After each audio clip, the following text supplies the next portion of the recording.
Polres Klungkung sidak kafe hingga warung remang-remang. Sejumlah tempat hiburan malam seperti kafe hingga warung remang-remang di Kabupaten Klungkung didatangi jajaran Polres Klungkung pada Sabtu 6 Desember malam. Kegiatan yang difokuskan sekitar bypass Prof. Ida Bagus Mantra ini merupakan bagian dari Operasi Cipkon Agung 2025. Sidak ini dipimpin langsung Karendal Ops Kompol Inyoman Budiarsa, diikuti oleh jajaran Polres Klungkung. Pelaksanaan ini dilakukan menjelang perayaan Natal 2025 dan Tahun Baru 2026.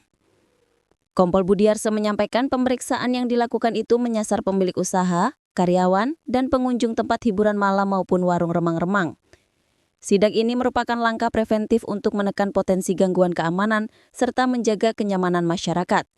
Terlebih lagi dalam waktu dekat akan dirayakan Hari Natal oleh umat Kristen serta pergantian tahun 2026. Selain melakukan sidak, personel juga melakukan pemeriksaan kendaraan di bypass Ida Bagus Mantra. Hal ini dilakukan guna mencegah adanya peredaran barang yang tidak diinginkan.